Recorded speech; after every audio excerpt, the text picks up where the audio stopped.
ეს არის სტილის არხი, რადიო იმედზე. თეიკო ანჯაფარიძესთან ერთად.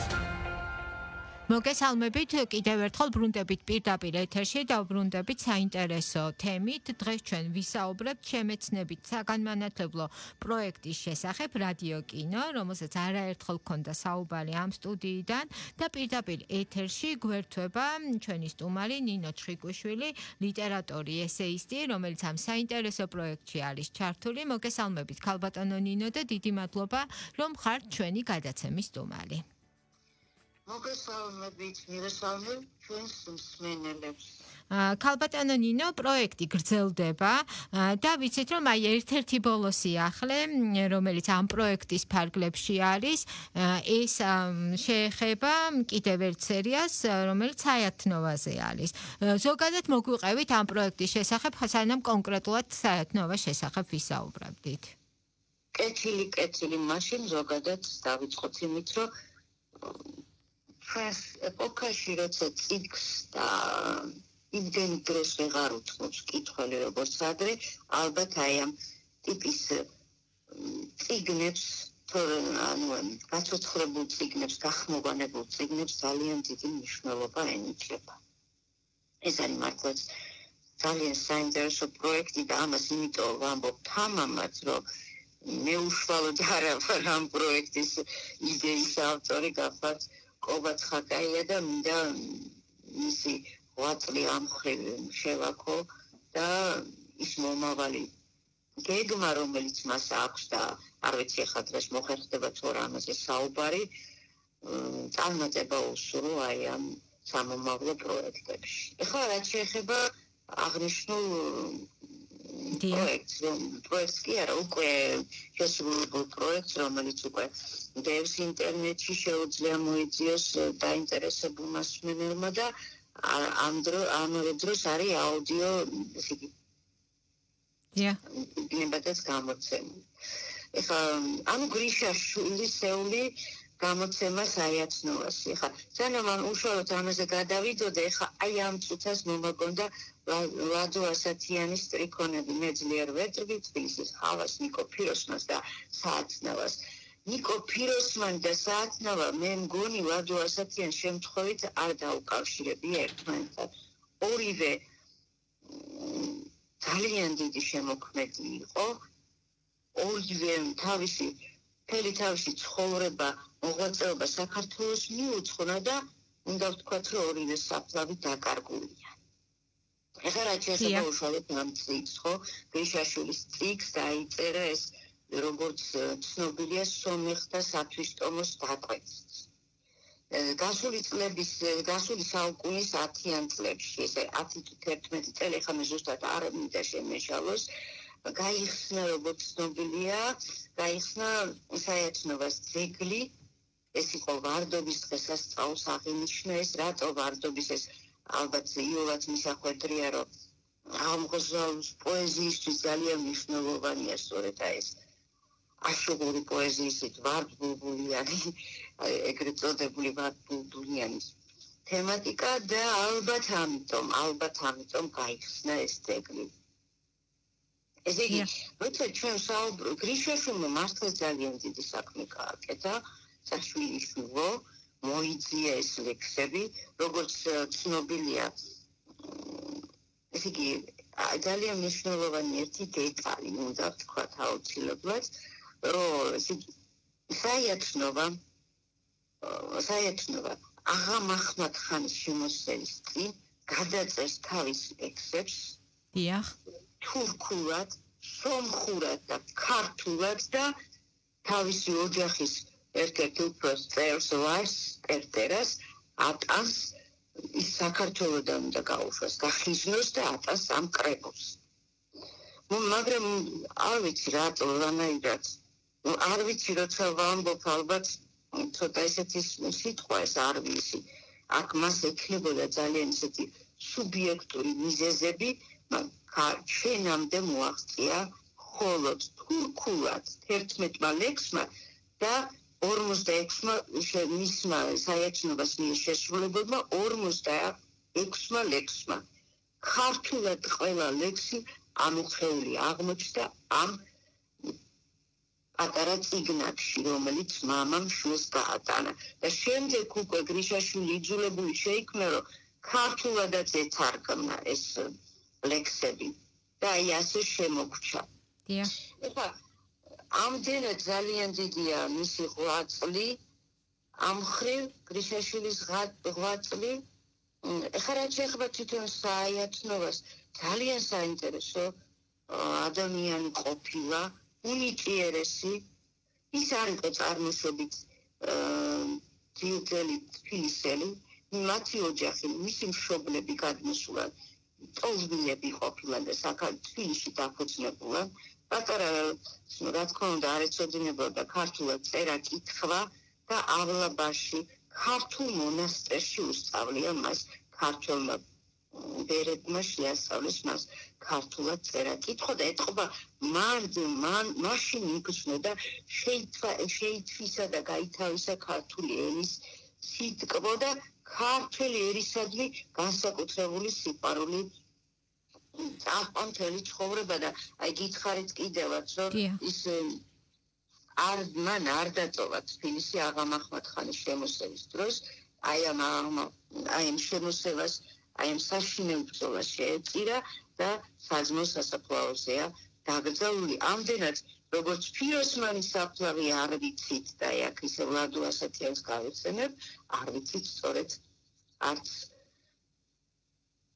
საიათნობას საფლავი. უნიკიერესი ბავშვი ყოფილა, უცნაურია, მაგრამ 11 თუ 12 წლის ასაკში მას საქსოვი დაზგა გამოუგონებია. უბრალოდ გამოიგონა კი არა, დაზგა, რომელსაც დაახლოებით 12 კვადრატული ეჭირა, იმ დაზგის, ესე იგი, მოცულობა შეამცირა 3 თუ 4 კვადრატამდე.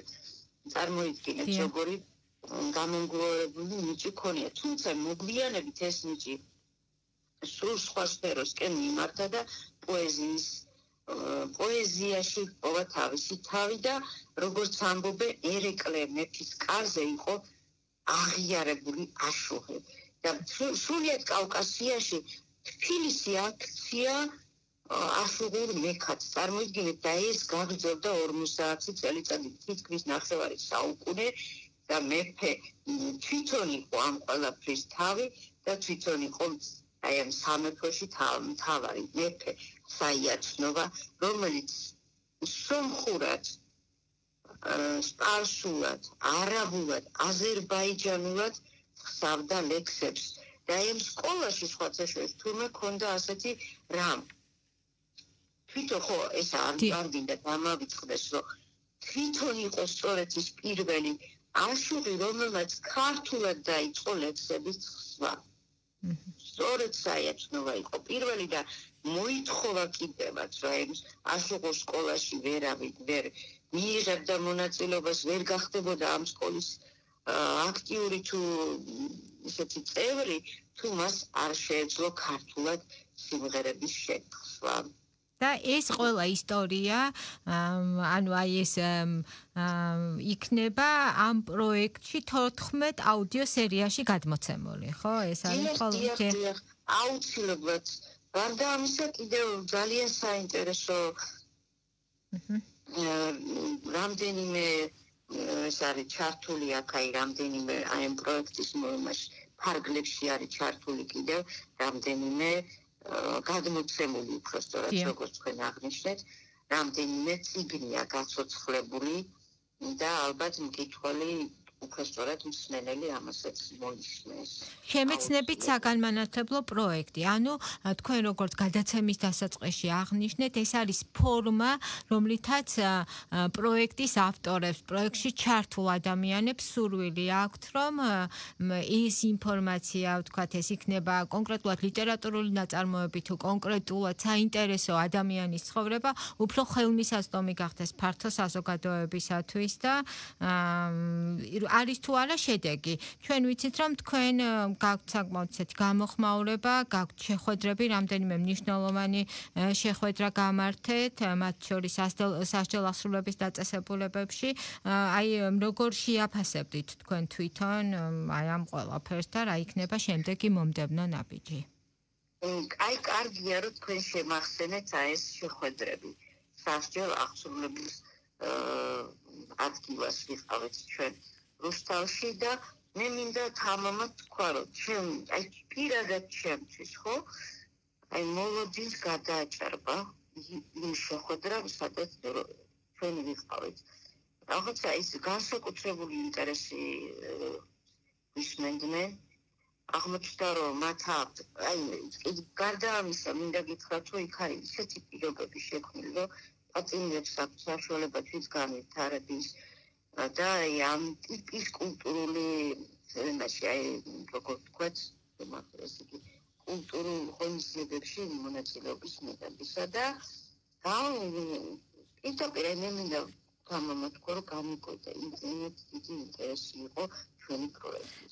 ჩვენ თუ ჩამოვთვალოთ ვიცით რომ რამდენიმე სერია უკვე ჩაწერილი არის დღეს ჩვენ კონკრეტულად ვისაუბრეთ საიათნოვას შესახებ აი შეხვედრებიდან რა ირკვევა როგორი არის კუკუ კავშირი ხო არ გთხოვენ თქვა კონკრეტული ლიტერატურული ნაწარმოების ჩაწერას ან ხომ არ გაქვთ თქვა ასეთი კავშირი და აქედან გამომდინარე როგორი არის ამომავლო გეგმები აი ცით რა არის შეიძლება მე ხა შევწდე და ზუსტად ვერ დაგისახელოთ ის ავტორები რომელთაც გახმოვანებას მოსმენას მოითხოვს ჩვენი მსმენელი და ამიტომ ალბათ შევს ამაზე ბატონ კობას ვესაუბროთ მაგრამ მე მინდა გითხრათ რომ ალბათ ჩვენ რეპრესირებულ მწერლებზე გავაკეთებთ განსაკუთრებულ აქცენტს ავიღებთ და მასეც ვისაუბრებთ. თუმცა ეს ყველაფერი ჯერ იდეის დონეზეა და ვნახოთ რამდენად მოხდება ამ ყველაფრის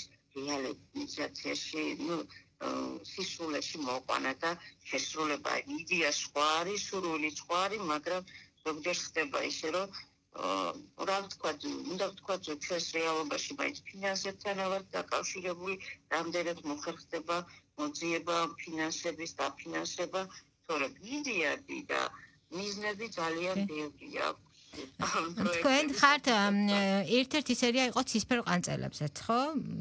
ამ პროექტის ფარგლებში თქვენ ხართ ფონდის საქმიანობაში აქტიურად ჩართული დამფუძნებელი, ასე ვთქვათ, ხო, სწორედ ფონდის დამფუძნებელი ბრძანდებით, აი კიდევ ხომ არ გეგმავთ ერთობლივ პროექტებს და აი მოგვიყევით აი ცოტად რო გვაქვს დარჩენილი, მაგრამ აი ამ პროექტის შესახებაც, რომელიც რადიო კინოსთან ერთად განახორციელეთ და სად შეიძლება მისი მოსმენა, რამდენად ხელმისაწვდომი არის ის ფართო საზოგადოებისთვის და აქვე გკითხავთ, ვინ არის თქვენი მიზნობრივი აუდიტორია? რომ რამდენი წლიდან, ვთქვათ, როგორ ფიქრობთ, როდესაც ნაწარმოებს არჩევთ, კონკრეტულად იწერება ახალი სერია, ვინ იქნება, ვისთვის არის ის განკუთვნილი? მე მგონია, რომ უპირველეს ყოვლისა მოსწავლე ახალგაზრდობისა და სტუდენტებისთვის. აი, უკვე მე რამდენად ვამბობ, არა, რომ აი ჩვენმა ეპოქამ მოიტანა ის რომ დაშორდა სამწუხაროდ წიგს ახალგაზრდობა და აი ამისი მეშვეობით რომ მათ შეუძლიათ ტრანსპორტშიც კი აი სადღაც აი თუნდაც ლაშქრობაში თუ ისინი რაღაცნაირად აი კონდეთ ყურსასმენების მეშვეობით მოისმინოთ ის რაც მათთვის არის სასურველი და ამ შემთხვევაში რატო ვაკეთებთ აი ხა თქვენ აღნიშნეთ რომ ცისფერ ყანწელთა ფონდის დამაარსებელი ვარ და აი ჩემი ეს პროექტიც აი თანაავტორი ამ პროექტის ვარ როგორც ცისფერ ყანწელთა თბილისური ბოჰემა რომელიც განსაკუთრებით საინტერესო იყო გასული საუკუნის ვიდრე აი ამ რეპრესიებამდე ცისფერ ყანწელებმა მთლიანად შეცვალეს მინდა თქვა თუ ვინმე შეცვალა თბილისური ცხოვრება გახდა ცისფერ ყანწელები და მათი მეთაური და მედროშე პავლო იაშვილი. ეს ალბათ ცალკე სასაუბრო თემაა. აუცილებლად ვისაუბრებთ ამ თემაზე. ესეთი თემაა, რომ აი ესე უცებთ მე ამაზე ვერ დავასრულებ საუბარს. ამ ლიტერატურულ ორჟენზე ამ გაერთიანებაზე, რომელიც არის ერთადერთი და უნიკალური დღემდე ქართული სალიტერატურო სივრცეში და ისევ დაუბრუნდები ამდენად ჩვენ პროექტს, რომ დიახ, ეს ჩვენი პროექტი ბატონი კობას იდეით რო შეიქმნა არის დიახ. უპირველეს ყოვლისა, მაინც სტუდენტებზე ახალგაზრდობაზე გათვლილი და თუ ჩვენც რა თქმა უნდა უკვე ჩვენი თაობის და შეიძლება უფრო ხანდაზმული თაობის მსმენელებიც გვეყოლება ამას საჭიროებს. ყველა რანგის და ყველა მოდმო ესე ვთქვათ, ცოტა გავკადნიერდები და ვიტყვით, გემოვნებიან კითხოვე და შემოძია ჩვენი პროექტი გათვლილი. კი ბატონო და ხელმისაწვდომი არის ის ყველასთვის არის ღია რესურსი. ინტერნეტ სივრცეში ბევრს გარდა ამისა ერთად შეიკრა დისკების სახით და შეუძლიათ რომ წიგნის მაღაზიებში შეიძინოთ. მე ხა არ მინდა ზუსტად ჩამოვთვალე რომელიმე და გამომჩეს, მაგრამ ბიბლში ნამდვილად იყიდება ვიცი და აი თქვენ რო ახსენეთ შეხვედრა საშიაო აღსრულების, მე მინდა კიდე დავამატო, გორში ვიყავით სამხედრო ნაწილში და იქაც იქაური ახალგაზრდები ჩვენი მომავალი საქართველოს მომავალი დამცველები, ასე ვთქვათ, ძალიან დაინტერესდნენ საქართველოს. ეს ხო საქართველოს წარსულია, ხო ჩვენი წარსულია. ჩვენ უნდა ვიცოდეთ ის, რაც საიდან მოვდივართ. ძალიან დიდი მადლობა. რა ვარ საიდან მოვიდა საით წავალ, ისე ლადოთი დავასრულებ დღეს ამას ამ ჩვენს საუბარს. ძალიან დიდი მადლობა, წარმატებას გისურვებთ. შეგახსენებთ, რომ პირდაპირ ეთერში გვერდთვებოდა ნინო ჩხიკვიშვილი, ლიტერატორი, ესეისტი. ჩვენ საუბრობდით პროექტ რადიო კინოს შესახებ და ქალბატონი ნინო აქტიურად არის ჩართული ამ პროექტში. ცოტა ხნით გემშვიდობებით და რა თქმა უნდა, შევხვდებით სულ ცოტა ხანში ერთმანეთს პირდაპირ ეთერში.